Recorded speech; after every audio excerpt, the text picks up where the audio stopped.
सततच्या पावसामुळे या ठिकाणी कोकणातलं भातपीक हे मातीमोल झालेलं पाहायला मिळतं आहे। ज्या ठिकाणी मोत्याचे दाणे उगतील अशी शेतकऱ्यांना अपेक्षा होती, त्याच ठिकाणचं सध्या भयावह चित्र काय आहे हे दाखवण्याचा तुम्हाला मी प्रयत्न करतो। आपण सध्या चिंचखरी गावामध्ये आलेलो आहोत आणि तुम्ही बघू शकता की या ठिकाणी हे भातपीक जे आहे ते कापणीसाठी आलेलं होतं, मात्र सततच्या पावसामुळे या ठिकाणी पूर्णतः या भाताला पुन्हा एकदा कोंब आलेले पाहायला मिळतात। पुन्हा एकदा हे भात रुजून आलेलं पाहायला मिळतं आहे।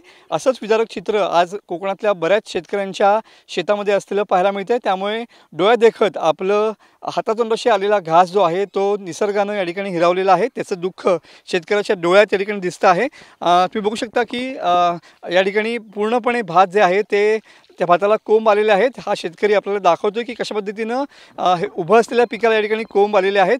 आपल्यासोबत इथले शेतकरी आहेत, त्यांना विचारून घेऊया की त्यांचं नेमकं आर्थिक गणित कसं यामुळे बिघडणार आहे। तर काय सांगाल, काय खर्च येतो अपेक्षित आणि काय आहे? शासनाने जी 85 रुपये ही ठेवलेली आहे, निकष जो ठेवलेला आहे गुंठ्यामागे, तो अगदी तुटपुंजा आहे।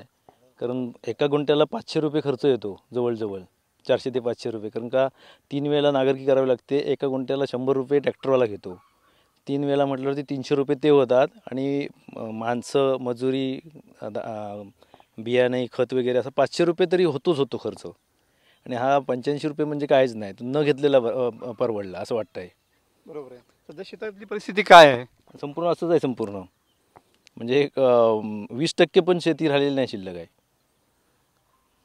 बरोबर आहे। त्यामुळे काय मदत काय मिळावी असं वाटतं तुम्हाला? मदत आता सरकारने काय ते सर्व प्रकार बघूनच त्याची ही करावी। बरोबर आहे।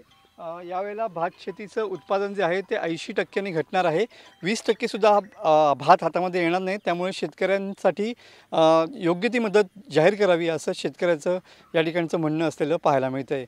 कॅमेरामन समित गजनेसह मी मनोज लेले, TV9 मराठी, रत्नागिरी।